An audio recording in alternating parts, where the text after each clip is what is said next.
Can y'all hear me? Testing, testing. Nicole, can you hear me?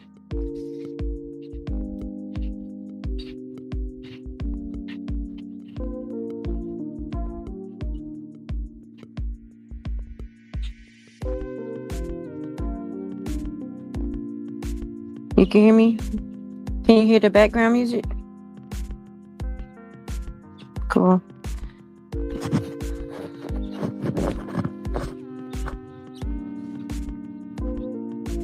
Can y'all hear the birds too?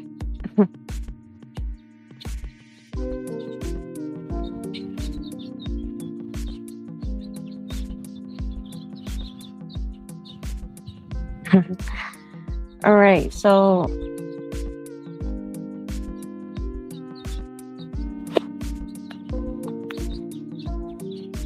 and for some reason I'm not able to hear the background music from my end, but I hope it's on. I assume it's on.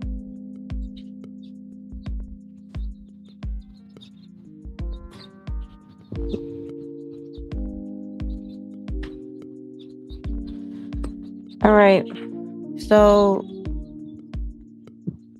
look, for anybody who may run across this video, this is me basically talking about the Sabbath, right? Basically, like, you know, and your code put it very well said the last time he went live. Like, he already explained to you that the Sabbath, right? The Sabbath, how the Sabbath, there's a link between the Sabbath and Saturn, right? Because that's their terminology. But that's why, you know, me and your code talked, and what he decided was like calling it rest. I agree with him.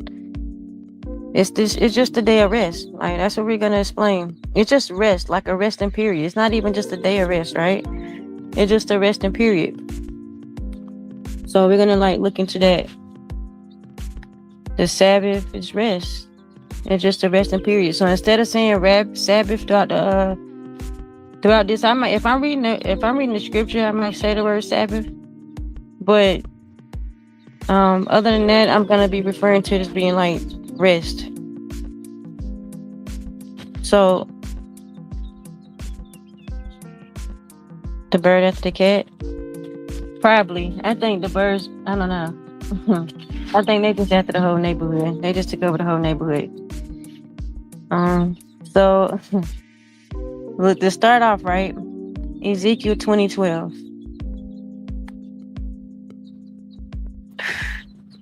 Well, start at verse 10. So wherefore I caused them, who is them? Israel, right? To go forth out of the land of Egypt and brought them into the wilderness. And we in Ezekiel 20, we're gonna go over 20:12, but I started at Ezekiel 20 verse 10. So like if you have a Bible or the BLB app, Ezekiel 20 verse 10. Hey. Wherefore I caused them to go forth out of the land of Egypt and brought them into the wilderness. And I gave them my statutes and showed them my judgments, which if a man do, he shall live in them. Moreover, I gave them my Sabbaths to be a sign between me and them, that they may know that I am the Lord that sanctify them. So keep that in mind. The Creator Sabbath, right? That's supposed to be, Jacob did a live on this before as well. That's supposed to be a reflection day, a rest day for reflection. Because you're supposed to admire and acknowledge the Creator's work. All of his creation. You're supposed to be admiring and acknowledging all of the Creator's work in his everything. And this goes for all nations. This isn't just for Israel. Remember you read about the Sabbath in Genesis, right? So this is even before Israel was put together. The Sabbath, or the rest day, the resting period, right? That was already established. And again, why did he say it was established? So you can understand that he's the Creator. If you was to actually keep that time period of rest and reflect back on the Creator's creation, you would understand that he's the Creator, right? You would never serve other gods, because you would always basically sanctify. You always set apart time out your week and out your day, out your life, continuously to think about how the Creator is the Creator. He's the only Creator. Right now, of course, you know the Sabbath, that's in your laws and commandments, right? So we got Exodus 20 and 8. The Sabbath is a law and commandment. Exodus 20 and 8. Exodus 20 is where you get your laws and commandments. But let's go to Exodus 20 and 8. Remember the Sabbath day to keep it holy. 6 days shalt thou labor and do all thy work. But the 7th day is the Sabbath of the Lord thy God. In it thou shalt not do any work, thou, nor thy son, nor thy daughter, thy manservant, nor thy maidservant, nor thy cattle, nor the stranger that is within thy gates. For in 6 days the Lord made heaven and earth, the sea, and all that is in them is, and rested the 7th day. Wherefore the Lord blessed the Sabbath day and hallowed it. So keeping the Sabbath, keeping that resting period is a law and commandment. You know, for all those who saying they're keeping the laws and commandments, if you're keeping the laws and commandments and you ain't keeping the Sabbath, are you really keeping all the laws and commandments, right? This is a law, this is a commandment. Again, we're going to look into that. We're just going over some general information right now. Right? Again, he repeats it in Deuteronomy 5 and 12. All of these are scriptures that you should know, but just in case someone stumbles upon this video and they're not familiar, jot these scriptures down, right? The laws and commandments it's not just a law and commandment. The Sabbath is not just a law and commandment for Israel. It was really sanctified. It was for the world. It was for everyone to keep. Everyone wasn't keeping it. We're going to look into it. Israel was supposed to show the other nations how to keep the laws and commandments, right? We're going to kind of go into that. Hey, good morning. Well, good afternoon now. Zipporah Smith, Trey, and Zayden. Indigenous Talk for the Righteous. Remember meaning to retain information in your memory. Bring an idea from the past back into your conscious mind, or bear something in mind so you don't forget. Yeah.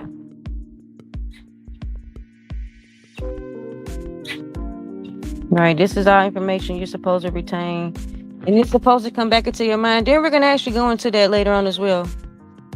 We're going to actually take a look into that, retaining and remembering. Calling to mind, right? That's a little bit down. But today, honestly, y'all, I'm going to make this like I want to say this is going to be within an hour lesson. We're just going to go over the Sabbath. We're going to go over the resting period. Sorry, I keep saying the Sabbath. But yeah, we're going to actually go over that as well. Calling to mind, right? So we just read, Deuteronomy 5, right? He's going over the laws and commandments again. Deuteronomy 5:12. Keep the Sabbath day to sanctify it, as the Lord thy God hath commanded thee. 6 days thou shalt labor and do all thy work, but the 7th day is the Sabbath of the Lord thy God.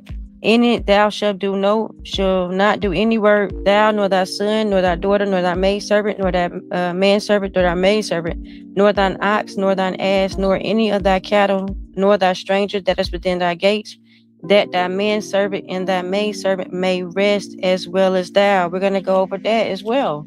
But keep that in mind. He's talking about so that they can rest as well. It's not just for Israel. Everyone was supposed to keep the Sabbath, that resting period, right? We're gonna go over why that's beneficial for you, keeping that resting period, right? All right, so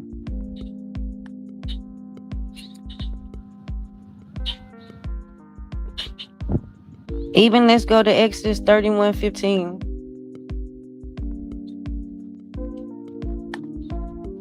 Exodus 31:15. Right now, we're just going over some things that should already be established, right? But just in case they're not, we're just going over it. Exodus 31:15. And the Lord, let's start at verse 12. Exodus 31:12. And the Lord spake unto Moses, saying, Speak thou also unto the children of Israel, saying, Verily my Sabbaths you shall keep, for it is a sign between me and you throughout your generations, that you may know that I am the Lord that doeth sanctify you. Remember, we just read that before, right?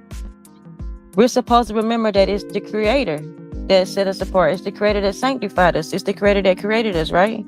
And he says it's supposed to be kept throughout our generations, right? You shall keep the Sabbath, therefore, for it is holy unto you. Everyone that defileth it shall surely be put to death. For whosoever doeth any work therein, that soul shall be cut off from among his people. 6 days may work be done, but in the Sabbath is the Sabbath of rest, holy to the Lord. Whosoever doeth any work in the Sabbath day, he shall surely be put to death. And you may not be put to death right then. It could be later on in life. But the Creator promises death for not keeping the Sabbath. You know, I wonder, do we all know some names, right? Can we all call out some names that was notoriously known for disrespected or was being questioned about disrespecting the Sabbath, and they were eventually put to death, right? But that's neither here nor there. Just know that it's that serious. The Creator saying, this is punishable. It's worthy of death. Okay, if you break your Sabbath, that's just how important the Sabbath is, right? Even Exodus 34:21, 6 days thou shalt work, but on the 7th day thou shalt rest. In earing time and in harvest thou shalt rest. One moment, please.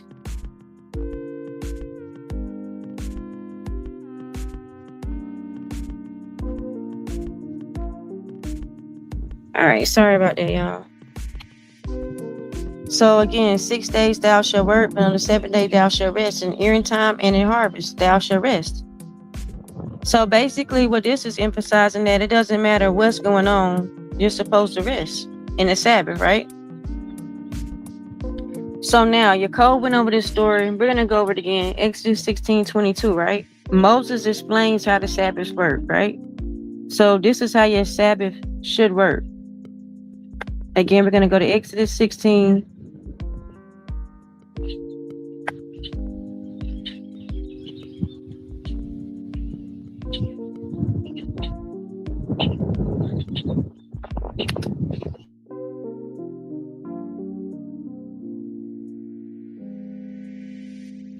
So we're going to go to Exodus 16, and we're going to start at verse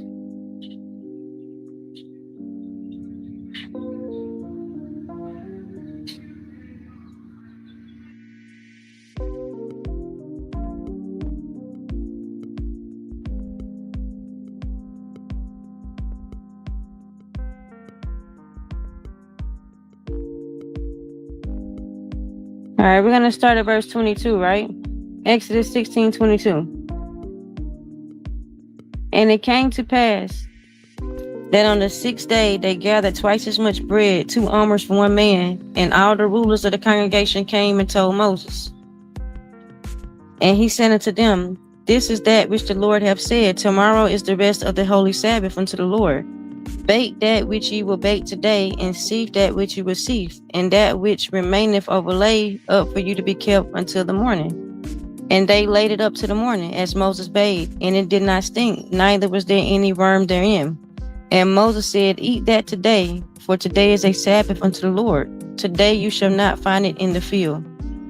6 days you shall gather it, but on the 7th day, which is the Sabbath, in it there should be none. And it came to pass that there went out some of the people on the 7th day for to gather, and they found none. You always got to have that one, right? They were told to gather up on the 6th, right? On the 7th, they were told that they weren't supposed to go out looking for any, right? But you always got to have that one person, or it could be more than one. You always got to have those rebels, right? Those lawless ones. When it comes to the Sabbath, they like, oh, it's work time. Y'all know those people who, they have 6 days out the week to work, to do what they're going to do. But when it comes to the Sabbath, they're like, up, action. They're like, it's go time. Let's go put in whatever work we're going to go put in. Let's make sure we do it on the Sabbath, right?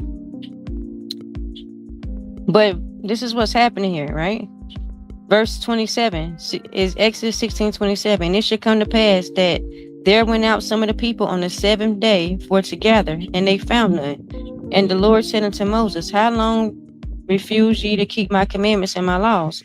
See, for that the Lord hath given you the Sabbath, therefore he giveth you on the 6th day the bread of 2 days.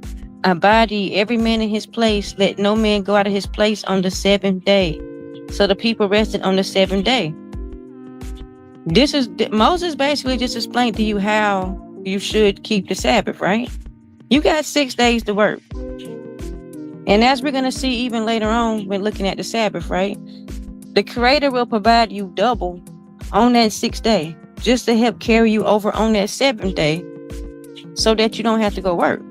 That also applies to anything else you got going on. If it's things that you need to have done throughout the week, or if there's an issue or a problem that needs to be addressed, that 6th day is available for you. Go get everything you need to get done on that 6th day or on the first 6 days, so that when it comes to the 7th, you won't have no excuse to be out having to do anything. There should be no excuse, right? So Moses just basically gave you the blueprint. Matter of fact, he said, if you really look at it, he says in verse 29, abide ye every man in his place, let no man go out of his place on the 7th day. So he's telling them, look, on the 7th day, don't even go out your house. Like, don't even go out your tent. Stay in your tent. Don't even come out. That way, no one can make an excuse for, hey, his ass or his ox got, they filling a hole. Aren't we going to dig him out on the Sabbath? No, they shouldn't be out on the Sabbath, right? Remember, Jacob did a live about this last week, right? I agree. Moses is letting you know there's no excuse for being out on the Sabbath, right? Now, look, this is also something to be aware of, right? If you look at Leviticus 23:3, Leviticus 23:3, right? It says, 6 days shall work be done, but the 7th day is the Sabbath day of rest and holy convocation. You shall do no work therein. It is the Sabbath of the Lord in all your dwellings. And notice he says in all your dwellings. That means no matter where you're at, it's the Sabbath. If you're in the land of your captivity, it's the Sabbath. If you're in the promised land, it's the Sabbath. No matter where you're at, it's the Sabbath. It's supposed to be kept. It says in all your dwellings. That means in any place where you dwell, where you live, at any point in time, it's the Sabbath.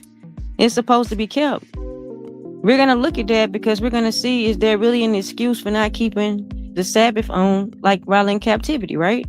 That's what we're going to build towards right now. We're just going over general information, but that's where we're really finna kind of go into, right?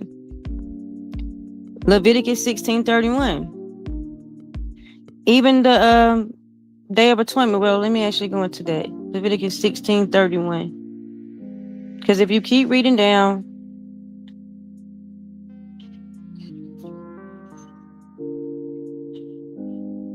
one moment.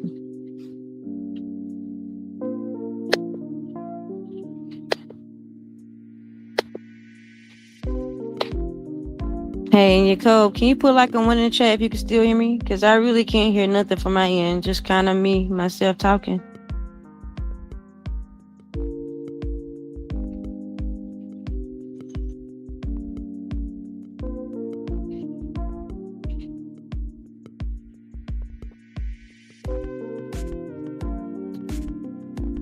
He says the fringe law was created with 7 broken. Yeah, I'm going to go into all that. I'm just right now opening up with general stuff. I'm going to actually go into all that.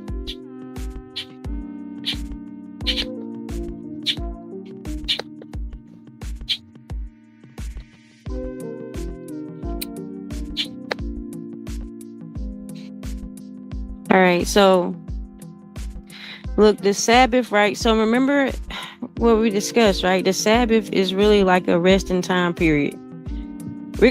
This is where we're gonna look into now, right? The Sabbath is not just one day, so there's no need to just argue about what day it is, because there's different Sabbaths, and it's really just a resting time period, right? Because your land has a Sabbath, right? Leviticus 25:2. Leviticus 25, and let's start at verse 1. All right, Leviticus 25, let's start at verse 1. And the Lord spake unto Moses in Mount Sinai, saying, speaking to the children of Israel, and saying to them, when you come into the land which I give you, then shall the land keep a Sabbath unto the Lord. So the Creator says right here, when you go into that land has to keep a Sabbath, right? 6 years thou shalt sow thy field, and 6 years. Now, notice he didn't say days. He's saying 6 years. Thou shalt prune thy vineyard, and gather in the fruit thereof. But in the 7th year shall be a Sabbath of rest unto the land, a Sabbath for the Lord. Thou shalt neither sow thy field nor prune thy vineyard. So you got 6 years of working, and then on that 7th year is supposed to be rest. So the Sabbath isn't just one day. There's different Sabbaths. That's what we're going to look at. There's a Sabbath for the people and for the land. So not only does that land have to have a Sabbath every 7 days, because you should be resting, your land should be resting, but that also that land should have a Sabbath every 7 years, right? We're going to go into why that's necessary, right? That which groweth of its own accord of thy harvest thou shalt not reap, neither gather the grapes of thy vineyard undressed, for it is a year of rest unto the land. And the Sabbath of the land shall be meat for you, for thee, and for thy servant, and for thy maid, and for thy hired servant, and for the stranger that sojourneth with thee, and for thy cattle, and for the beasts that are in thy land, shall all the increase thereof be meat. And thou shalt number. So here's the thing, y'all. So now you know, we just read so 6 years you work. On the 7th year, there's supposed to be a Sabbath for the land. No, it's supposed to be a whole year of rest for that land, right? So now, Leviticus 25:8, let's start back there. So you got the 6 years, and on the 7th year is the Sabbath, right? And thou shalt number 7 Sabbaths of years unto thee.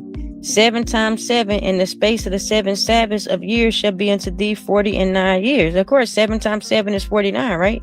So he's telling you, work 6 years. On the 7th year, let the land rest. Let that whole year be a rest, the whole year.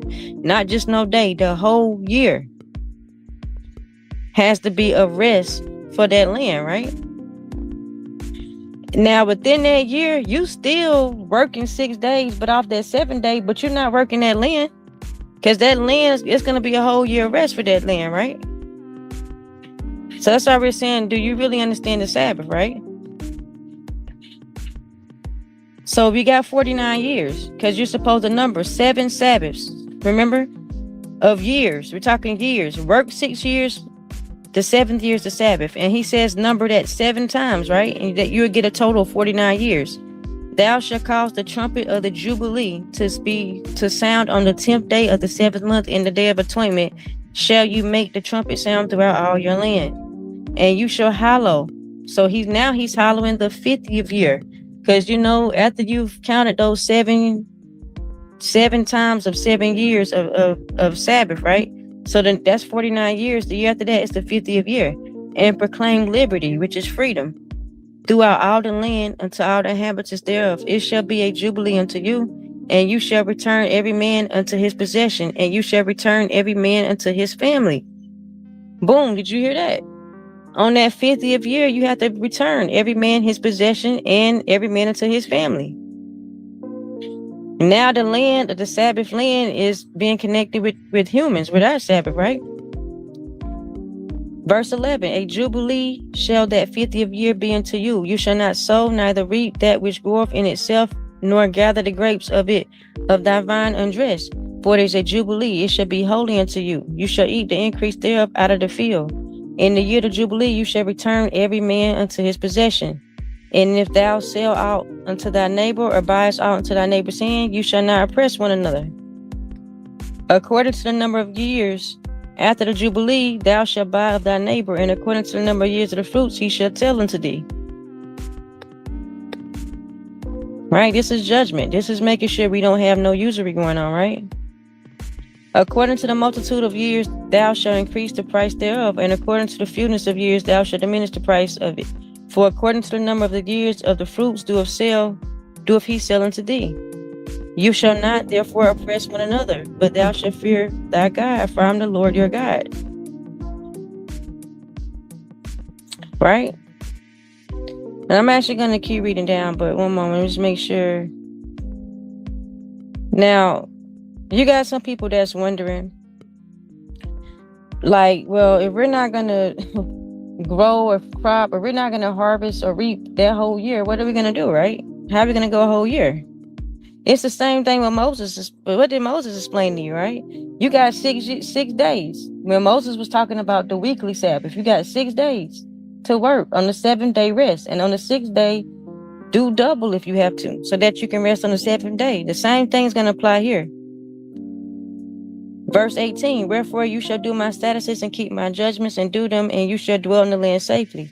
And the land shall yield her fruit, and you shall eat your field and dwell there in safety. And if he shall say, what shall we eat in the 7th year? Behold, we shall not sow nor gather in our increase. We just said that. People are going to wonder, how do you go a whole year, right? Then I will command my blessing upon you in the 6th year, and it shall bring forth fruit for 3 years.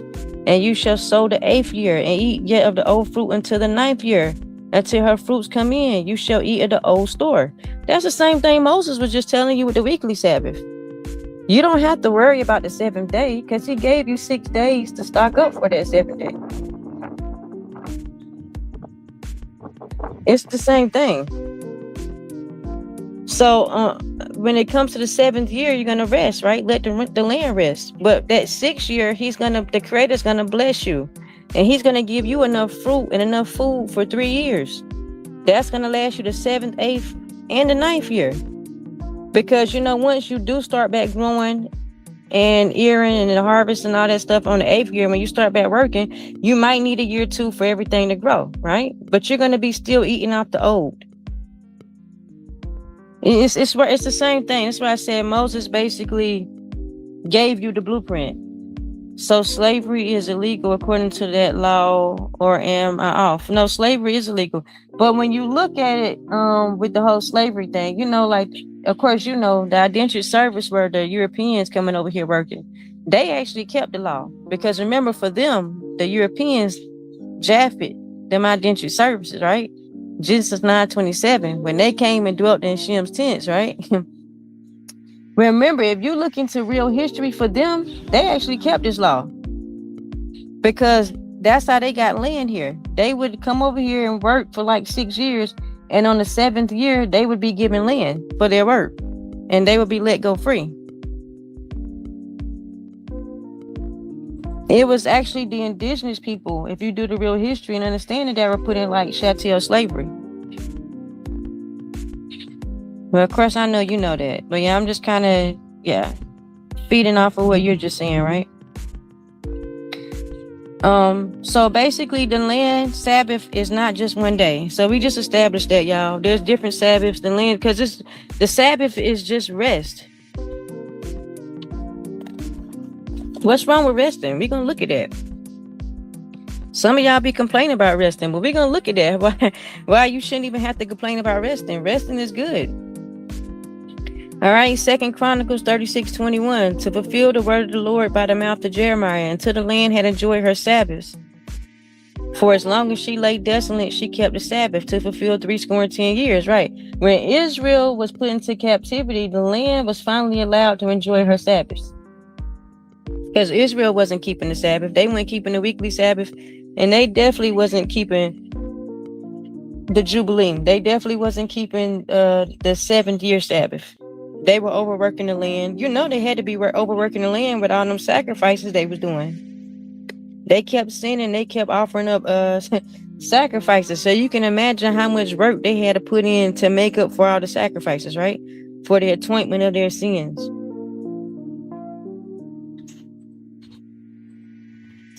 And the Sabbath is good. We were just talking about the benefits of the Sabbath. The Sabbath is good for you, right? Because the Creator was just basically, with the whole Jubilee and with the 6-year Sabbath and letting the land rest on the 7th, that was for the land. So the land could be refreshed. So you wouldn't overwork the land, right? Let's look at Exodus 23:12.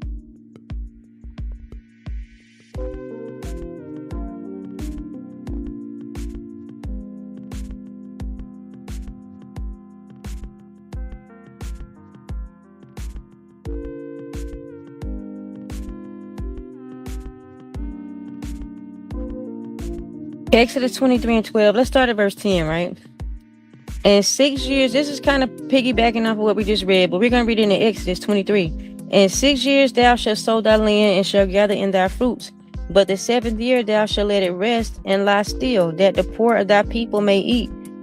And what they leave, the beasts of the field shall eat. In like manner thou shalt deal with thy vineyard and with thy olive yard. 6 days thou shalt do thy work, and on the 7th day thou shalt rest, that thine ox and thine ass may rest, and the son of thy handmaid and the stranger may be refreshed. Did you hear what he just said? May be refreshed. Refresh.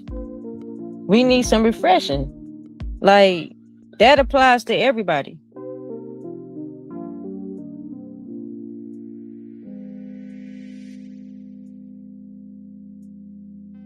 That applies to everybody. A lot of y'all, I'm just going to keep it real. Like, a lot of us, I'm going to say us, a lot of us work. We work hard. And we don't take no breaks from working. And then we always complaining about how we tired. We need a break. You know, when you rest, especially when you sleep, your body heals, right? Your body heals when you sleep and you rest. A lot of us don't even give our bodies a chance to heal because we're never resting.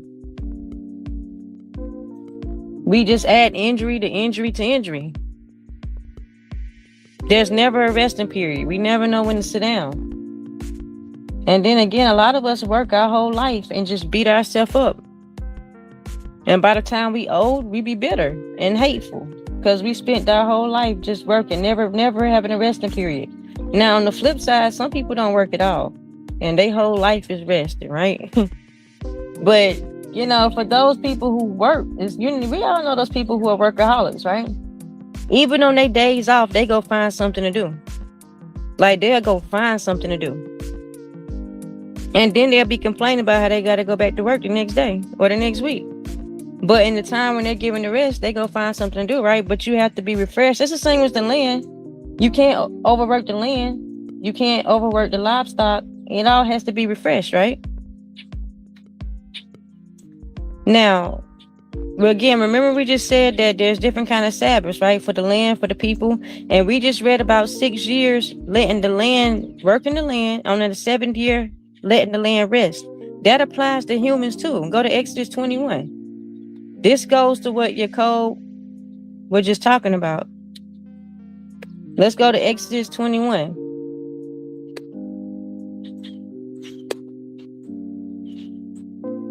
Now these are the judgments which thou shalt set before them. Y'all know how I did the judgment series. The laws and commandments and judgments. The laws and commandments is Exodus 20. The judgments is Exodus 21. And you can read them in Exodus 21, 22, 23, in the Numbers, Leviticus, Deuteronomy. You can read the laws, commandments, and judgments all over, right? But this is one of the places. Like Exodus 21 straight up tells you, these are the judgments which thou shalt set before them. All right, what's the first one listed? If thou bind Hebrew servant, 6 years he shall serve, and in the 7th he shall go out free for nothing. If he came in by himself, he should go out by himself. If he were married, then his wife should go out with him. If his master have given him a wife, and she have borne him sons or daughters, his wife and her children shall be her masters, and he shall go out by himself. And if the servant plainly say, I love my master, my wife, and my children, I will not go out free. Then his master shall bring him into the judges, and he shall bring him into the door or to the doorpost, and his master shall bore his ear through with an awl, and he shall serve him forever. It sounds like kind of what they do with the cows, right? When they put the little tag through their ear, they're forever servants, right? But this is what Indigenous Talk for the Righteous 1109 was talking about. So is slavery illegal according to law? Of course. Because right here, that same rule that applies to the land, work it 6 years, let it be free the 7th year, is the same thing that applies to people. Now, right here, just talking about the Hebrew Israelites. But remember, the Hebrew Israelites are supposed to be teaching the world how to keep these laws and commandments, which means these laws and commandments are for the whole world to keep. So if thou bind Hebrew servant, 6 years he shall serve, and in the 7th he shall go out free for nothing. And then guess how that works? Like, so if your land is being worked 6 years, and then you letting it be free on that 7th year, and then you got the servants, right? They're going to work 6 years, and they're going to be free on the 7th year. Do you see how that 7th year is going to be just a whole year of a Sabbath for the land and those servants? But guess what? Now, we still have the weekly Sabbath where you work 6 days and rest on that 7th day. What if you're not a land worker? What if you got a job, or what if your job ain't working the land?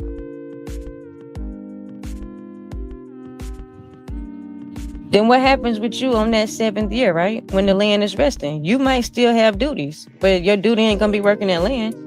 And if you are a servant to somebody on that 7th year, they're supposed to let you go free, unless you choose to stay. So no, there was never supposed to be no chattel slavery, and especially not for Israel. Jeremiah 2:14. We're not meant to be homeborn slaves.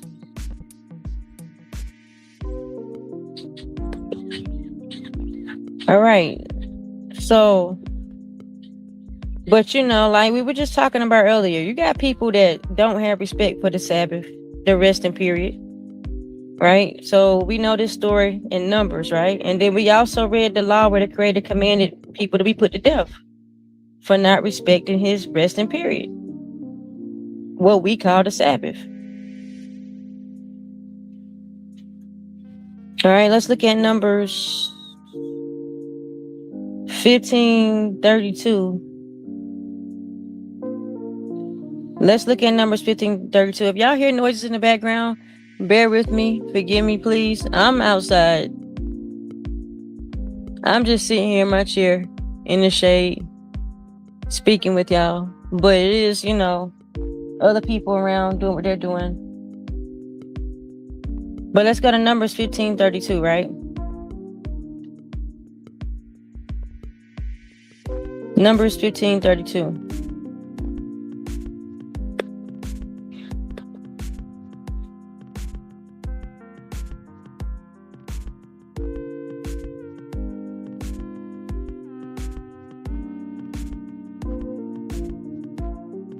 So look, y'all, this is when Israel was in the wilderness, right?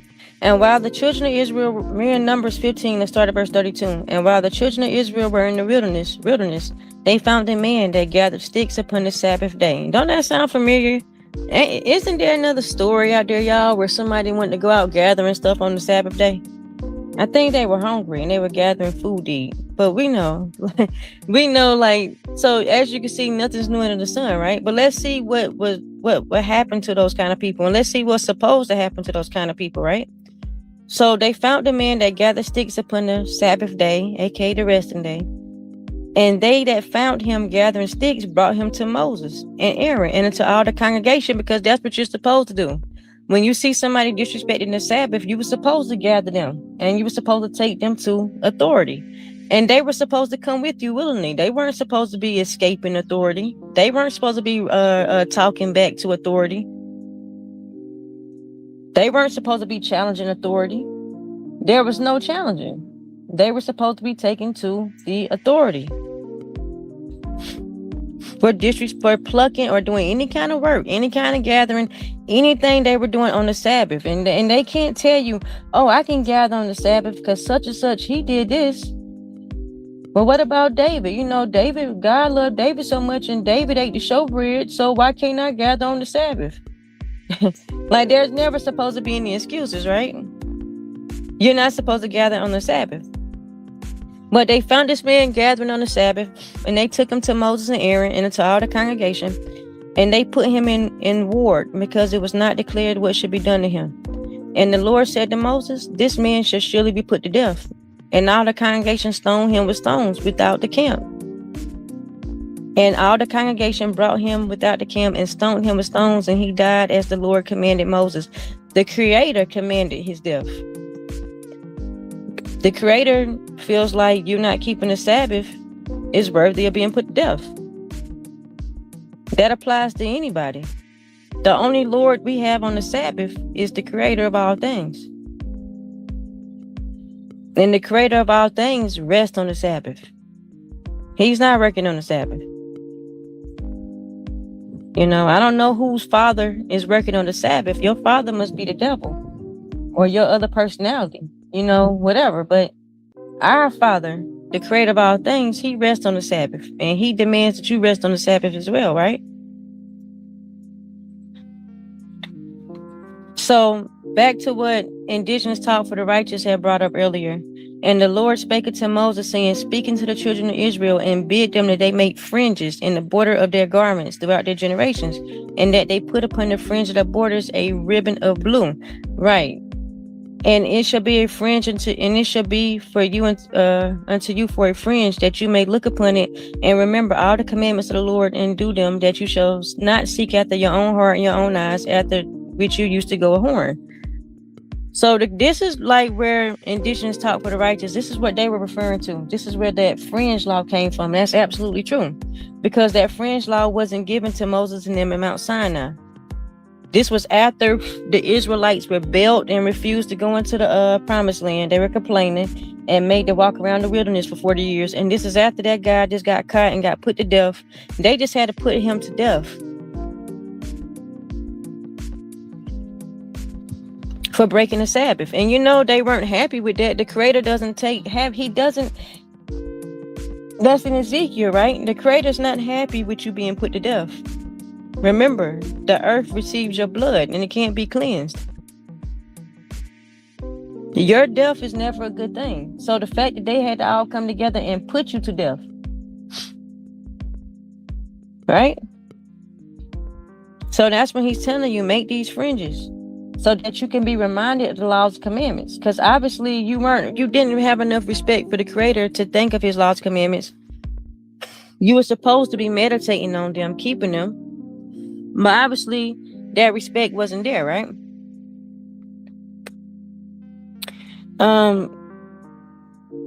Also, look, Jeremiah 17:24. If you go to Jeremiah, you can see that this was something Israel always disrespected the Sabbath. This is why they behinds got carried off the land, right? Jeremiah 17:24.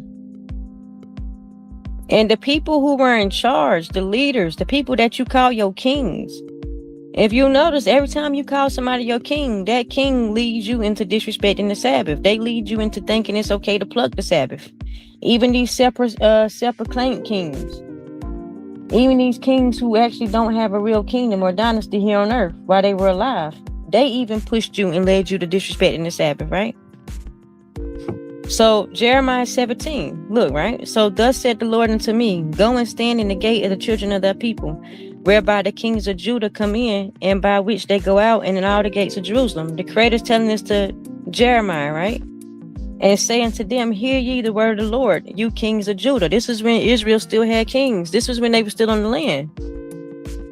And all the inhabitants of Jerusalem that enter in by these gates, thus said the Lord, take heed to yourselves and bear no burden on the Sabbath day, nor bring it in by the gates of Jerusalem. Neither carry forth a burden out of your houses on the Sabbath day, neither do any work, but hallow ye the Sabbath day, as I commanded your fathers. But they obeyed not, neither inclined their ear, made their neck stiff that they may not hear, nor received instruction, right? So they were breaking the Sabbath, and these were the kings and the leaders that were not keeping the Sabbath, right? And it shall come to pass, if you diligently hearken unto me, said the Lord, to bring in no burden through the gates on this of the city on the Sabbath day, but hallow the Sabbath day to do no work therein. Then shall there enter into the gates of this city kings and princes sitting upon the throne of David, riding in chariots and on horses. They and their princes are men of Judah, and the inhabitants of Jerusalem, and the city shall remain forever. And remember that go back to the prophecy that he gave David. I believe it's what is it? 2 Samuel chapter 7. The prophecy he gave David, right? As long as the Hebrew Israelites was to keep his laws and commandments, they would always have a descendant of David to sit upon that throne. But it was under that condition. They would have to keep the laws and commandments. As you can see, they didn't keep the laws and commandments. They defiled the Sabbath. And we ain't had a king since then, since they got carried off the land. We ain't had a king since then. There hasn't been a king since then. We're without a king, right? But the Creator is always the king. He's the king of the heavens and earth. He's the king alone, right? Something else keep in mind. Yeah, if you go to this verse right here in Nehemiah 9, verse 14, right? Because a lot of people like to argue about, oh, we don't know what day the Sabbath is. So we're gonna kind of get into that right now for those people, right? Nehemiah chapter 9.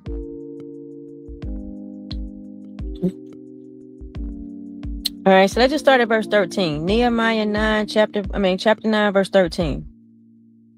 Thou camest down also upon Mount Sinai, and spakest with them from heaven, and gavest them right judgments, and true laws, good statuses, and commandments.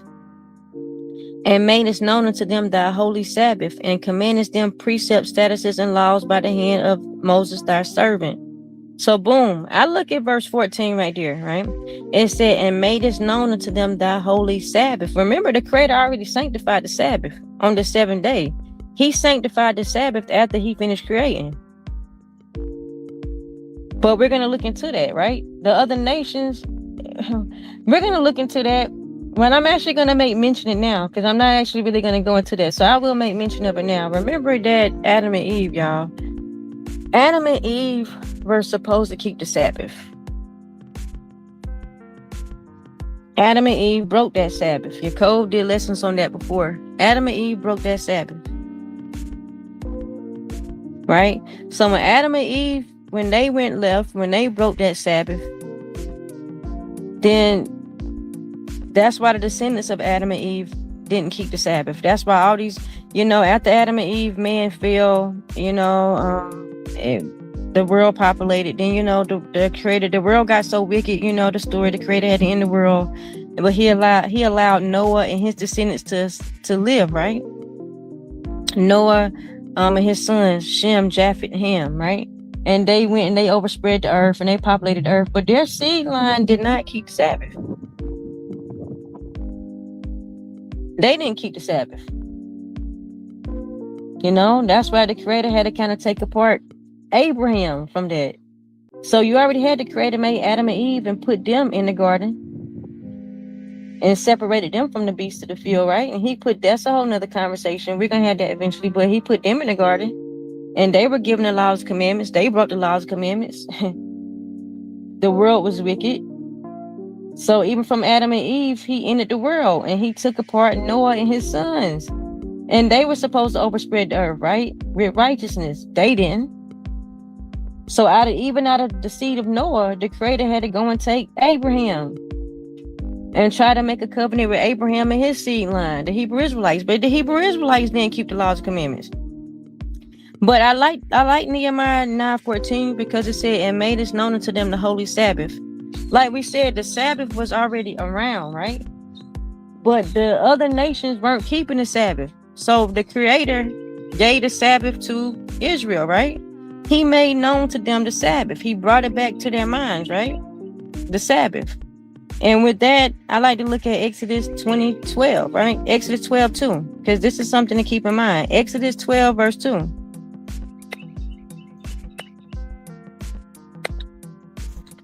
Exodus 12, verse 2.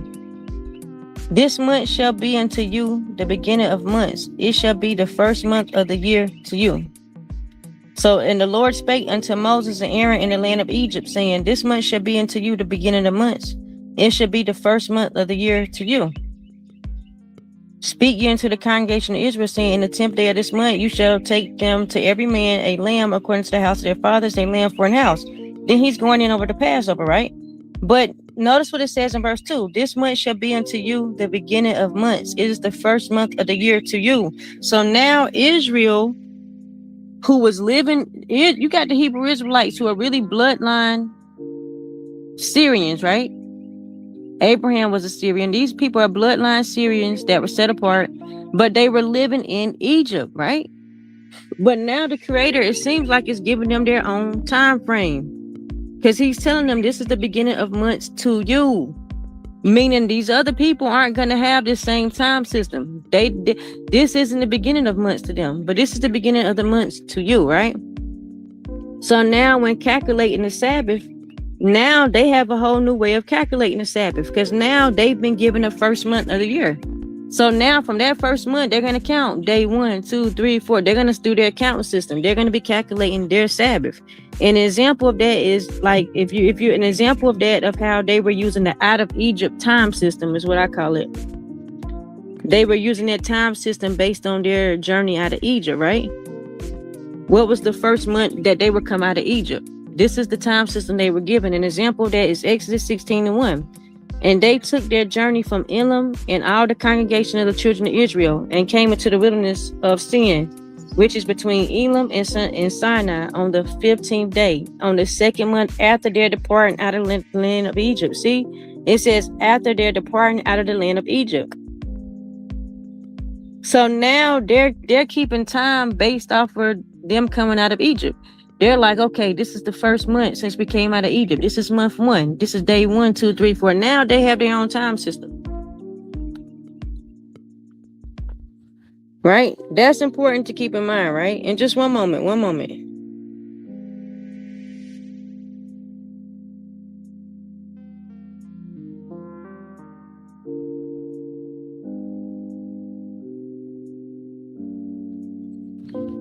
So now they have their own time system, right? So no, they're not on the same time system as everyone else. And keep in mind, this time system is a different time system from Adam and Eve. But it's still the same law. You count 6 days and you rest on the 7th day.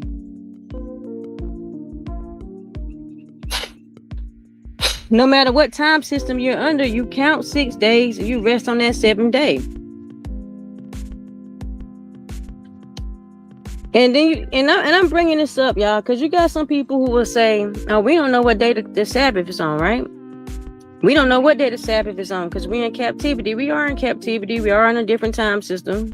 Israel was on a different time system when they went to Egypt. What's the difference? They was on a different time system when they went to Babylon. And they still had to restore the Sabbath when they came out of Babylon, after being in someone else's time system. But all these time systems are still different than the original time system that Adam and Eve was under. The Creator even ended the world after that time frame of Adam and Eve. But it's still the same law. That's why the Creator, listen, the Creator don't put, in the Bible, there's no Monday, Tuesday, Wednesday, Thursday, Friday, Saturday, Sunday.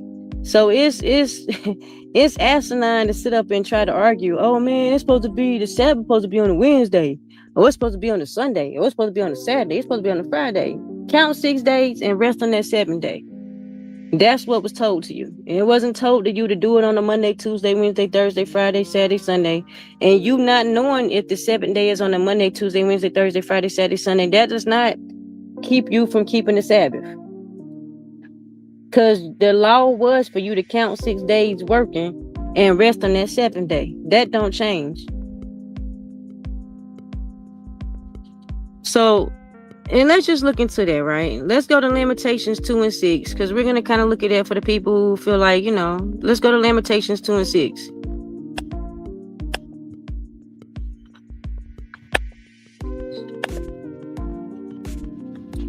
So this is Lamentations. They're going to talk about how Israel, at this time, Israel has been invaded by Babylon, the temple, everything burnt down. So we're going to kind of look at that, right?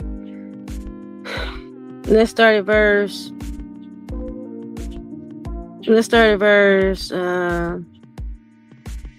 3, right? Well, man, let's start at verse 1. Lamentations 2, right? How hath the Lord covered the daughter of Zion with the cloud in his anger, and cast down from heaven unto the earth the beauty of Israel, and remembered not his footstool in the day of his anger. The Lord hath swallowed up all the inhabitants of Jacob, and hath not pitied. He hath thrown down in his wrath the strongholds of the daughter of Judah. He hath brought them down to the ground. He hath polluted the kingdom and the princes thereof. He hath cut off in his fierce anger all the horn of Israel. He hath drawn back his right hand from before the enemy, and he burnt against Israel like a flaming fire which devoured round about. He hath bent his bow like an enemy. He stood with his right hand as an adversary, and slew all that were present to the eye in the tabernacle of the daughter of Zion. He poured out his fury like fire. The Lord was an enemy. He have swallowed up Israel. He has swallowed up all her palaces. He have destroyed his strongholds and have increased in the door of Judah mourning and lamentation. It's talking about how Babylon came in. And the Creator was using Babylon as his vessel because the Creator was acting as an enemy to Israel at that point in time. So he was using Babylon as his rod, the rod of his anger to punish Israel, right? And they burnt down the temple, besieged Jerusalem, right? And took Judah off, right? So verse 6 is what we want to pay attention to. And he have violently taken away his tabernacle, as if it were of a garden. He have destroyed his places of the assembly. The Lord have caused the solemn feast and Sabbath to be forgotten in Zion, and he have despised in the indignation of his anger the king and the priests. So boom, right there, it says the Creator caused the solemn feast and the Sabbath to be forgotten in Zion. Because that's what happens when you go into captivity. When you're going, again, because from the beginning, keep in mind, Israel was supposed to be showing these other nations how to keep the Sabbath. But Israel was the head, not the tail. They was running the world at one point. But they refused to be leaders and to truly run the world based off of the Creator's laws and commandments. So they never implemented the world keeping the Sabbath. They didn't do their job. They didn't show the world how to keep the Sabbath. Israel didn't do their job because Adam and Eve didn't do their job. They were supposed to be the original ones who kept the Sabbath. They didn't keep the Sabbath. So their descendants didn't keep the Sabbath. So all these other nations were not keeping the Sabbath. The Egyptians, the Babylon, none of these other people were keeping the Sabbath. So when Israel was put into captivity with these people, you were going to be put into captivity even today with people that are not keeping the Sabbath because you never taught them how to keep the Sabbath. So when they're over you in captivity, they're going to rule over you and they're going to be working on the Sabbath. And hey, guess what? They might make you work too.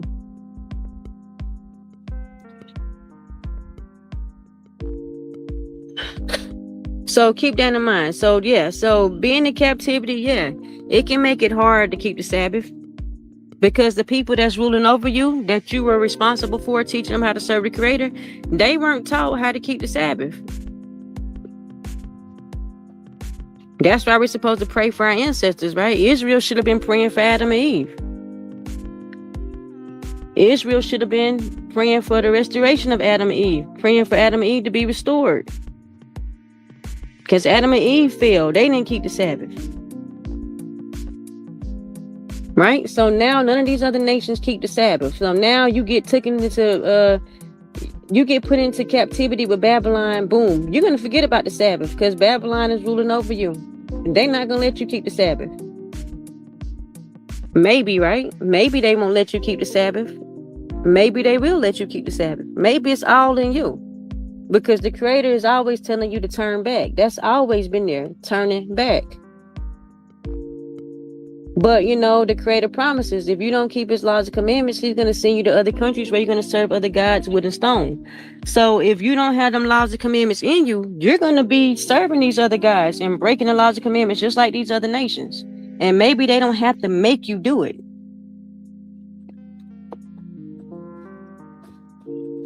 Maybe you're not going to have it in you to keep the laws and commandments, even if you're given a chance to. Right? So, of course, we just read in Lamentations. They forgot about the Sabbath. They were taken into captivity by Babylon, the northern kingdom, taken into captivity by Assyria. We know that story, right? Well, let's look at Nehemiah, because let's look at this. When Persia defeated Babylon, the Creator put on the king of Persia's heart to rebuild the temple and allow Israel to come back.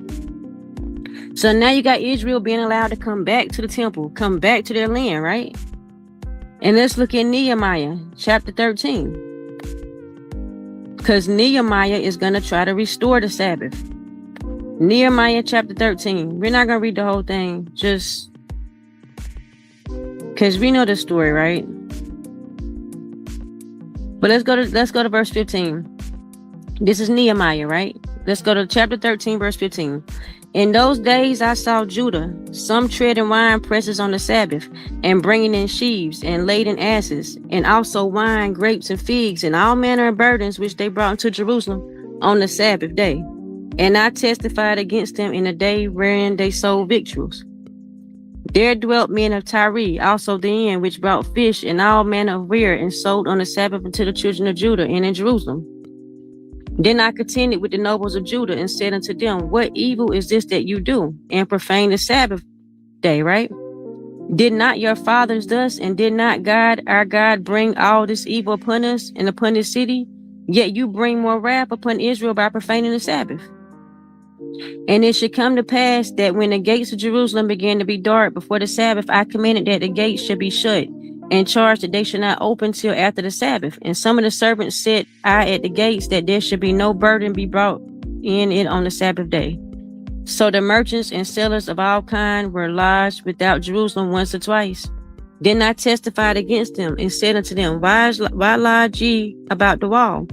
If you do so again, I will lay hands on you. From that time forth came they no more on the Sabbath. It's funny because I think about Jacob live a few weeks ago when he emphasized that part about laying hands on you. Yeah, some people need hands put on them. And back in those days, they would put hands on you, like for disrespecting the Sabbath, right? Verse 22, and I commanded the Levites that they should cleanse themselves, and they should come and keep the gates to sanctify the Sabbath day. Remember me, O God, concerning this also, and spare me according to the greatness of thy mercy. Now, my question to that, so you got Nehemiah, you got them, we read the Lamentations, how they were made to forget the Sabbath, right? Because they were put in captivity with Babylon, right? But now you got a situation with Nehemiah, and they're coming back. Nehemiah, Ezra, they're coming back. They're rebuilding the temple, right? When Nehemiah comes in, he see these people, these Israelites, Judah, right? He see them profaning the Sabbath, and he's telling them like, yo, ain't this what happened to your fathers? Ain't this why we got into the situation to begin with? Wasn't they profaning the Sabbath? Look at what you're doing.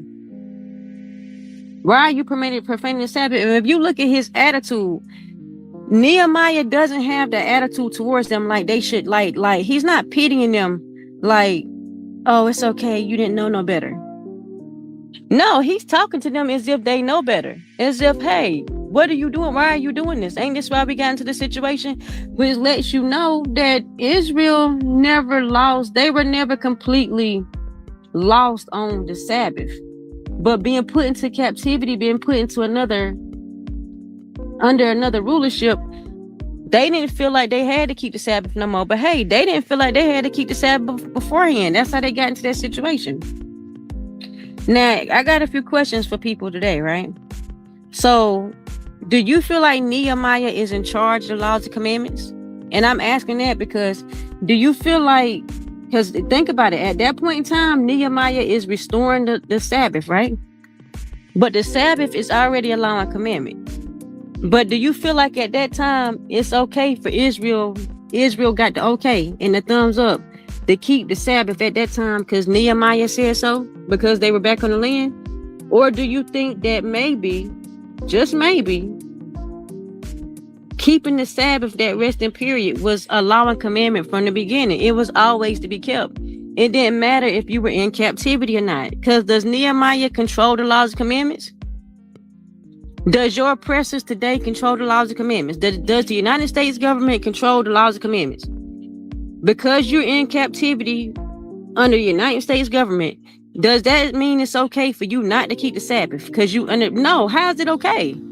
And let's keep this in mind. This is hundreds and thousands of years later, however much time this is later, but you still know about the Sabbath. For all of y'all saying we don't have to keep the Sabbath because we don't know what day it is, you're talking about the Sabbath, which means you're aware of the Sabbath. You know about the Sabbath. You're cognitive of the Sabbath. Who's keeping you from keeping the Sabbath? What government right now is keeping you from keeping the Sabbath? If you got a job that has you working on the 7th day, that's you choosing to have that job. You could have another job. Who's really keeping you right now from keeping the Sabbath, the resting period? Let's just think about that.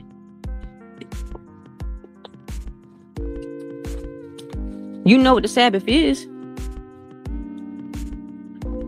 The Muslim people, they keep the Sabbath. I don't know much about their religion. But they got a Sabbath sometime. I don't know much about it. Christians, they say they Sabbath is on Sunday. They don't keep the Sabbath the way God commanded us to keep the Sabbath, but they keep the Sabbath the way Jesus commands them to keep the Sabbath, right? You know, Jesus worked and plucked and did stuff on the Sabbath, and they do whatever that he did, right? That's why they say, what would Jesus do? They do whatever he did. So they go out and do missionary work. They go out and do work on the Sabbath, because that's what he did. But that's how they feel like their Sabbath is supposed to be kept. But they're still cognitive of the Sabbath. Who's keeping a person that's supposed to be following the laws and commandments? Someone who believes in the Creator only. Who's really keeping you from keeping the Sabbath? Or are you keeping yourself from keeping the Sabbath, right?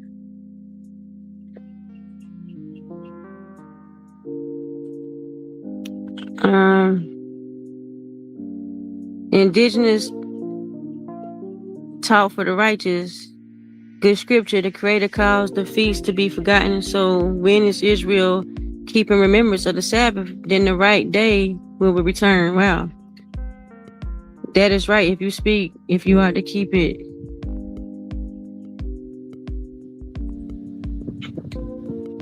Let's see. Yeah. You're supposed to keep the Sabbath. That's what we're looking at right now. Like, because again, listen to how Nehemiah is talking to them. He's talking to them like, yo, didn't your fathers go through this? So he's talking to them as if they are cognitive of them not keeping the Sabbath and being punished for it. Which means they all still have knowledge of the Sabbath. Even when they was in captivity under Babylon, they still had knowledge of the Sabbath. You would have to prove that every Sabbath they were being made not to keep the Sabbath. We know the stories what Babylon did. We know he was making them serve other gods. We know that. We know that God promised to scatter Israel to make them serve other gods and they didn't keep his laws and commandments. But still, you would still have to prove that every single Sabbath they were purposely being like Babylon was putting something in front of them every single Sabbath saying, look, you better not keep the Sabbath. You can't prove that because ain't when none of us around. And it's not written about in the Bible. So you can't prove that. All right, I want to look at this verse right here. Isaiah 1:13. Let's look at Isaiah, right? Isaiah 1:13. Let's just take a look at this certain scripture right here. A lot of people read this and they use this as an excuse not to keep the Sabbath. Let's just take a look at it.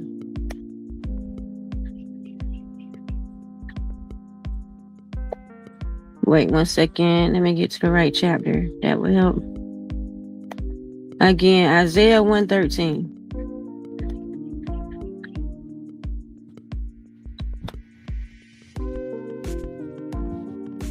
So let's start at verse 10. Isaiah 1 verse 10. Let's start at this and really comprehend what's going on here. Hear the word of the Lord, ye rulers of Sodom. Give ear to the law of our God, ye people of Gomorrah. To what purpose is the multitude of your sacrifices unto me, said the Lord? I am full of the burnt offerings of rams and the fat of fed beasts, and I delight not in the blood of bullocks or of lambs or of he-goats.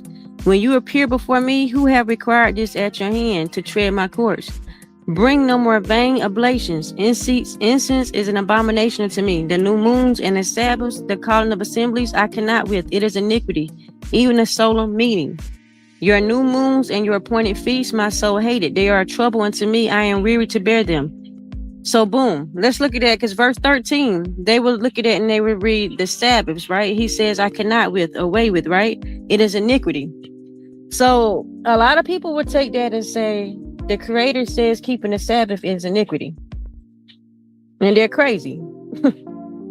It shows they small-minded and crazy. The Creator is not telling you to keep his Sabbath is iniquity. He sanctified his Sabbath. He ordained it. He demands that you be put to death if you don't keep his Sabbath. The Creator is telling you that their Sabbath was iniquity. That goes back, what is it, Proverbs 28:9? I'm not looking at the verse right now. When you turn your ear from the law, your prayers become an abomination to him. Israel's Sabbaths were and it became an abomination to the Creator because they were not keeping the Sabbath correctly. And their feast days became an abomination because you got these people. Think about it. The feast days were almost like parties, y'all, because they would get together, congregate, they would eat good, you know what I'm saying? Celebrate, be happy and merry.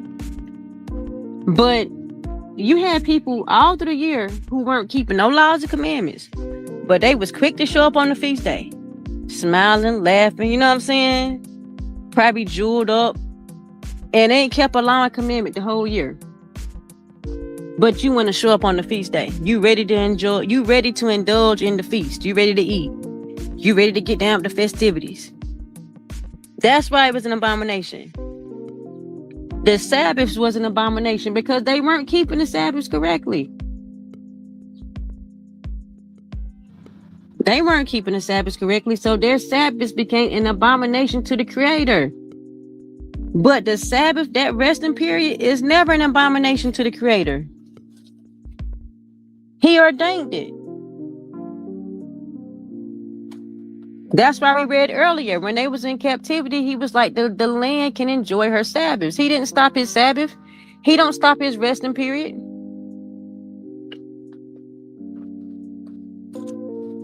He might stop the resting period for you. But his Sabbath, his resting period ain't going nowhere. Now let's further read. Because people will stop there, but no, let's read. Watch what happens when you keep reading. Past verse 13. Your new moons and your appointed feasts my soul hated. They are trouble unto me. I am weary to bear them. And when you spread forth your hands, I will hide my eyes from you. Yeah, when you make many prayers, I will not hear. Your hands are full of blood. Now he's commanding them again. He's giving instructions. He says, wash you, make you clean. Put away the evil of your doings from before mine eyes. Cease to do evil. Learn to do well. Seek judgment. Relieve the oppressed. Judge the fatherless. Plead for the widow. Those are judgments. The Creator's telling you, look, your Sabbaths and your feast days have become an abomination to me. So this is what I want you to do. I don't respect your Sabbaths and feast days no more. What I want you to do now is make yourself clean. Put away your evil doings and seek judgment. But guess what, y'all? When you go to the judgments, in one moment, let me go to the judgments. Let's go to Exodus 21, the judgments, right?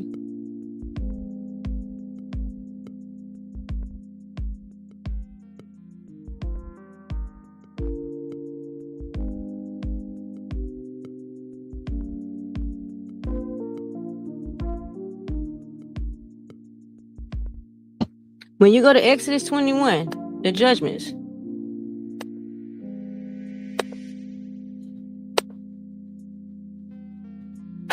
Look, y'all, he just told you to seek judgment. He just told you that your Sabbath is an abomination to him, right? And I just told you because you're not keeping them correctly. Now look at, he just told you to wash away, cleanse yourself, put away your evil doings and seek judgment. But when you go to the judgments, what are the judgments? We've been going over this, the judgment series, right? The judgments are the law commandments, the laws and commandments, the judgments, the precepts that he gave you to keep. And judgment is also recompense. Basically, he'll bless you or reward you based on you keeping or not keeping those laws and commandments. But when you go to the judgments, Exodus 21, let's start at verse 1. Now these are the judgments which thou shalt set before them. Guess what the first judgment is? If thou bind an Hebrew servant 6 years, he shall serve, and in the 7th he shall go out free for nothing. That's a Sabbath. That's the Sabbath year release. That same year, the land is supposed to have a Sabbath. And that same year, people, the servants are supposed to be free. It's their Sabbath year, a rest. That's a judgment. He's telling you to actually keep his Sabbath the right way, not to not keep it at all. Come on, silly people. He's not telling you to not keep the Sabbath at all. He's telling you to keep it the correct way. Let's go to Exodus 23. This is another judgment. Exodus 23 is a judgment. In 6 years thou shalt sow thy land, and shalt gather in thy fruits thereof. But the 7th year thou shalt let it rest and lie still. that the poor of thy people may eat, and what they leave the beasts of the field shall eat. In like manner thou shalt deal with thine vineyard and with thine olive yard. 6 days thou shalt do work, and on the 7th day thou shalt rest. Thine ox and thine ass may rest, and the son of thy handmaid and the stranger may be refreshed. This is the Sabbath, y'all. Like when he's telling you to seek judgment, the Sabbath is one of the judgments. So he's telling you to always seek that Sabbath. You're supposed to always seek that resting period. When you go down further, it tells you about the feast days, because you're supposed to be seeking the feast days. He just told you your feast days was an abomination. And we established why, because you're not keeping the laws and commandments. But then you want to come in on the feast days, parading around, laughing, kikiing in everybody's face, ready to eat, probably jeweled up, and ain't kept a law commandment all year. But he's telling you, Exodus 23:14, these are the feasts. You're supposed to, so when he says seek judgment, your feast days are part of the judgments. You're supposed to, if you're not able to keep your feast days right now because you're in captivity, guess what? That means you need to be seeking your feast days. You need to be trying to get yourself to a position where you can get back to keeping your feast days. You're not just supposed to say, oh, well, we're in captivity, so we ain't got to keep no feast days. No, you're supposed to be seeking them, fool. You're supposed to be trying to get back to those feast days. How? Keeping his Sabbath and keeping his laws and commandments. I'm almost done, y'all. So let's look at these verses of proof. Let's look at some undeniable proof that you're going to have to keep the Sabbath to get back to your land and to your inheritance. Let's go to Isaiah 56, right? Yeah, we finna go there. Let's go to Isaiah 56.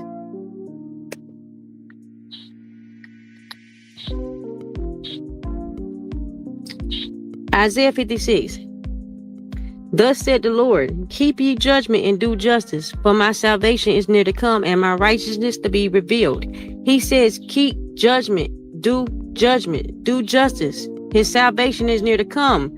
His salvation is when he saves Israel, redeems them, putting them back on the land. So he's telling you in the meantime to keep justice, keep judgment, keep justice. Verse 2, blessed is the man that does this, and the son of man that layeth hold on it, that keepeth the Sabbath from polluting it and keeping his hand from doing any evil. The Creator said your blessing is going to come from keeping that Sabbath. Not from being like, oh, we in captivity, we can't keep the Sabbath. You're going to be cursed. He says your blessing going to come from keeping that Sabbath.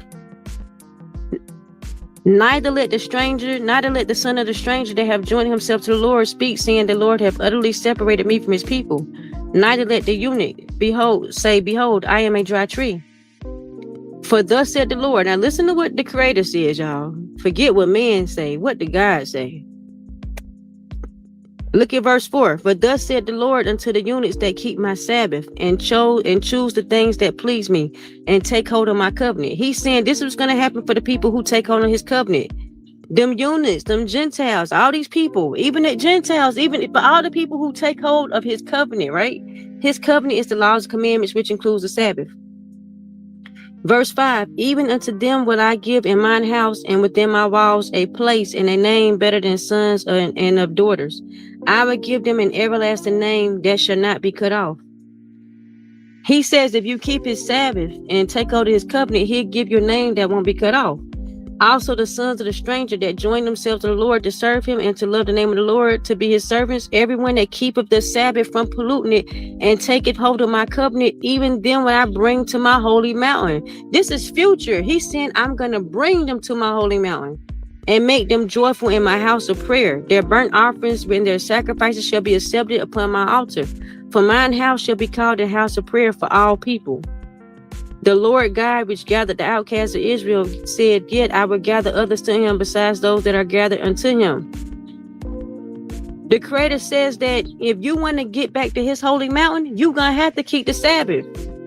So don't tell me that you're in captivity and you can't keep the Sabbath. Your behind going to stay in captivity, or you and your seed is not going to make it. Because you lean on your own understanding of thinking you don't have to keep the Sabbath. Let's go over to Isaiah 58. Isaiah 58 confirms Isaiah 56. Let's go to Isaiah 58. And we almost done. I really only got a few more to read. Isaiah 58, verse 13. If thou turn away thy foot from the Sabbath, from doing thy pleasure on my holy day. The Creator says it's his holy day. The Sabbath is not an abomination to him. He said your Sabbath was an abomination to him because you wasn't keeping it correctly. But right here in verse 50, in Isaiah 58:13, he says, if thou turn away thy foot from the Sabbath, from doing thy pleasure on my holy day, and call the Sabbath a delight, the holy of the Lord honorable, and shall honor him, and not doing thy own ways, nor finding thine own pleasure, nor speaking thine own words, then shalt thou delight thyself in the Lord.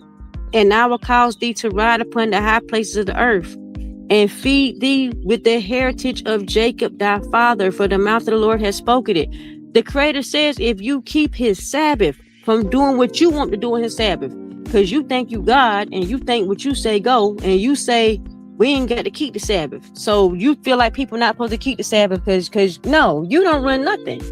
But actually you do run something. You run your house. You're responsible, as Jacob like to put it, you're responsible for your own house salvation. If your house failed, it's because you failed it. If you're not pushing your house to keep the Sabbath, you're gonna be responsible for not pushing your house to keep the Sabbath. So you're right. Nobody run you. You do what you want to do. That's right. To each his own. Free will. You can have your house put to death or cursed if you want to. That's your choice. But the Creator's saying, if you want to get back your heritage, for the people that want their heritage back, you got to keep that Sabbath. And what's the heritage? So we don't have no mistake in what we're talking about. What's the heritage? Exodus 15:17. Thou shalt bring them in and plant them in the mountain of the Lord of thine inheritance, in the place, O Lord, which thou hast made for thee to dwell in the sanctuary, O Lord, which thy hands have established. Back into that promised land is their inheritance. That was always the heritage and inheritance of Israel, the land. So he says you want your land back, you need to be keeping his Sabbaths. Numbers 26:53. Unto these the land shall be divided for an inheritance, according to the number of names. An inheritance, the land is your inheritance. Deuteronomy 4:38. To drive out nations from before thee, greater and mightier than thou, to bring thee in their land for an inheritance, as it is this day. The land is your inheritance. So right there, when the Creator tells you, he'll feed you the heritage of Jacob, he's talking about if you keep his Sabbath, he'll give you your land back. Now, just like the land is our inheritance, keep in mind that we're God's inheritance, right? Deuteronomy 9:29. Yet they are thy people and thine inheritance, which thou broughtest out by thy mighty power and by the stretched out arm. Israel is the Creator's inheritance.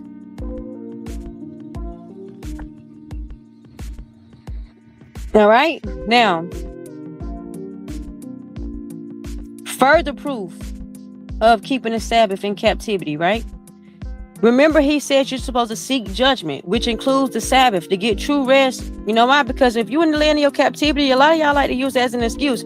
Oh, we in captivity. We don't know what day the Sabbath on. We can't keep the Sabbath. Well, guess what? That's why he told you to seek judgment. You're supposed to be seeking the promised land. You're supposed to be seeking the promised land. Psalms 132:14, right? Watch this. Psalms 132:14.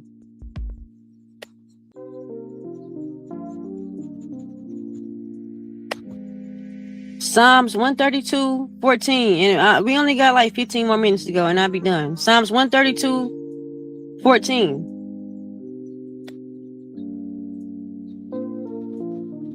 Let's start at verse 13. Psalms 132, verse 13. For the Lord hath chosen Zion. He hath desired it for his habitation. The Creator chose Jerusalem. That's his habitation, right?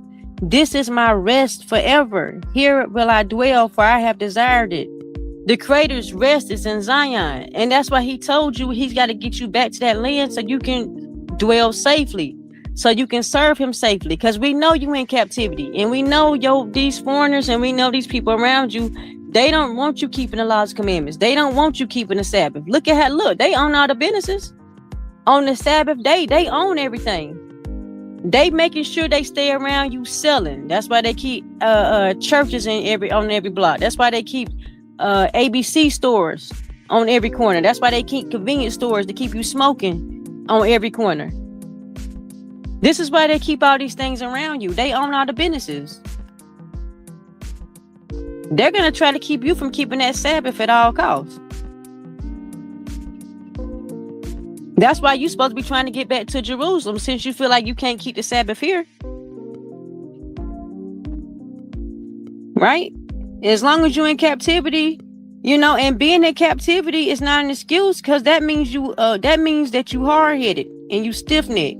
Because if you in captivity and you ain't returned yet, that's because you ain't returned back to God yet. That means you still not keeping his laws and commandments. Because if you was to keep his laws and commandments and go back to keeping his Sabbath, he'll return your behind back to the promised land, back to your heritage. And you wouldn't have to worry about these foreigners and everybody over you. You wouldn't have to worry about being in captivity. So it's actually a sin that you in captivity. Right? Look at Psalms 95:11. Look at Psalms 95:11.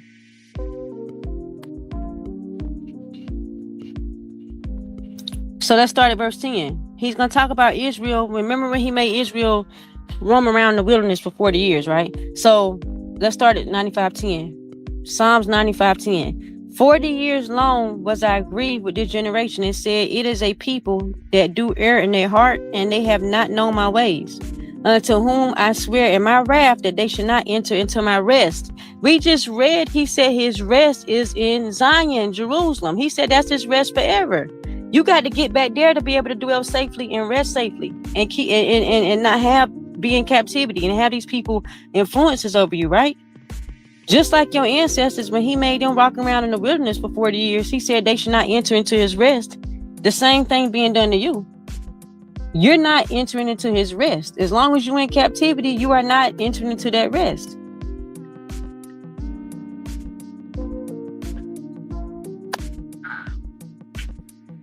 Jeremiah 51:50. Watch this, right? Jeremiah 51:50. Jeremiah 51:50.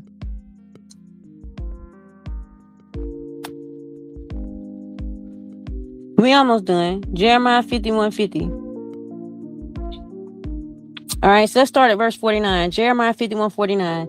As Babylon have caused the slain of Israel to fall, so at Babylon shall fall the slain of all the earth.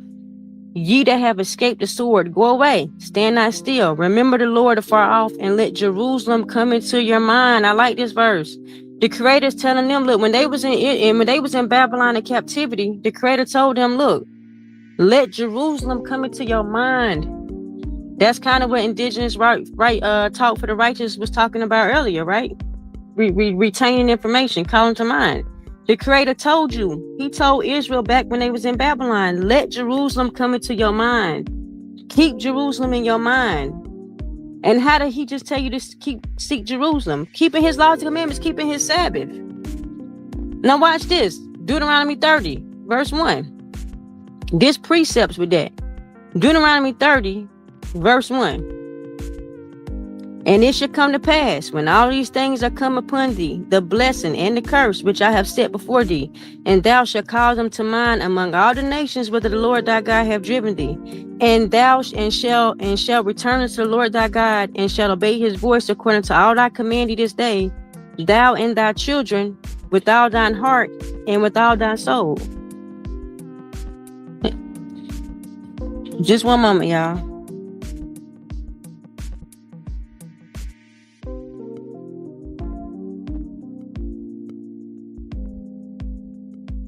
So see right here, he's telling you, you and your kids, you're going to have to return back to him, to all that he commanded this day. But what was his commandment? What was one of his commandments? Because we're talking about the Sabbath. So what was one of his commandments? When you go to Exodus 20. Verse 8, remember the Sabbath day to keep it holy. 6 days shalt thou labor and do all thy work.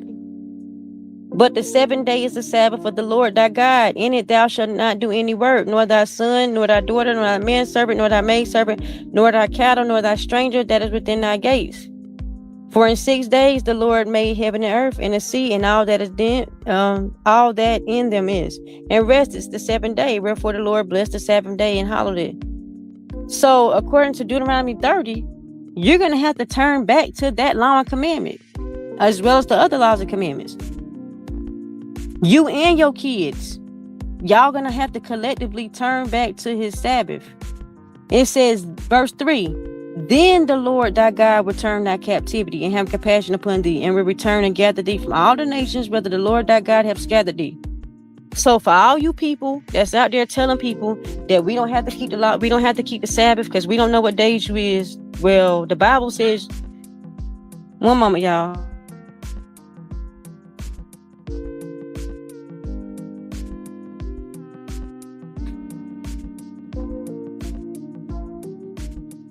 Right here is proven to you. Deuteronomy 30. It's telling you, for all y'all people that's saying we don't have to keep the laws and commandments, you're a liar. If you're saying we don't have to keep the Sabbath, you're a liar. If you're saying you not knowing what day it's on is an excuse, you're a liar. You're a liar. Because how are you going to turn back to the Creator and to his laws and commandments without turning back to the Sabbath? You think God telling you, well, you can keep all the rest of the laws and commandments, but don't worry about keeping the Sabbath. Wait till you get in the land to keep that. No, actually, the people that's going to make it to the land are going to be the people who come back to the Sabbath. You got to come back to that Sabbath to get back to your land.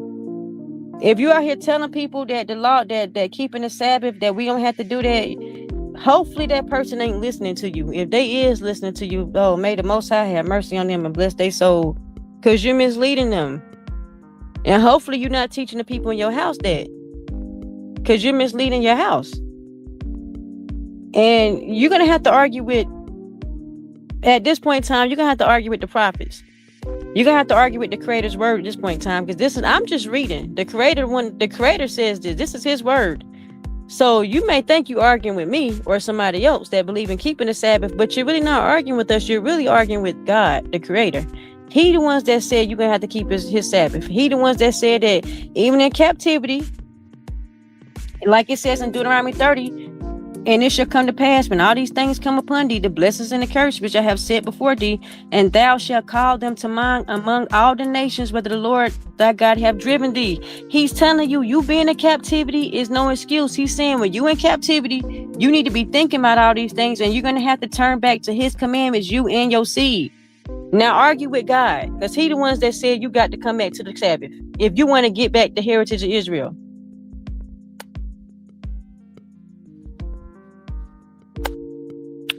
So, and even your soul needs rest, y'all. I'm going to say this too. I'm closing out, but I'm going to say this.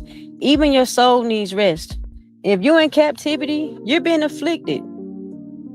And you're responsible for being afflicted, because that means you're hard-headed and you refuse to turn back to the Creator.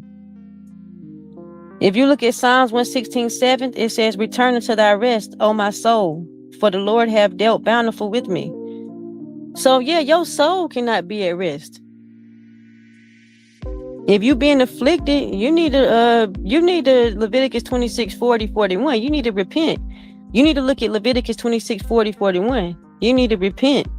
You need to confess your sins, the sins of your ancestors. You need to be humble, which means you need to submit to the Creator's word. Stop doing what you want to do, leaning on your own understanding and interpreting the scriptures how you want to interpret them. You need to be humble, submit to the Creator's word. Accept your punishment. Accept the punishment for the things you've done. Pray for your ancestors. Call out to the Creator. Don't do the things that you've been doing that's been causing you affliction. Right? Repent. So you can get rest. Your soul needs rest. All right? Now look at this. If you go to Isaiah, so to close out the lesson for today, I wanted to read Isaiah 28:12, right? Isaiah 28:12. Isaiah 28:12.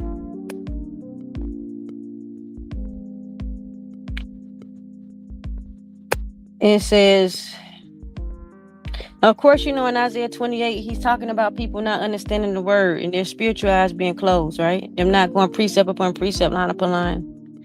So let's start at verse 10, Isaiah 28:10.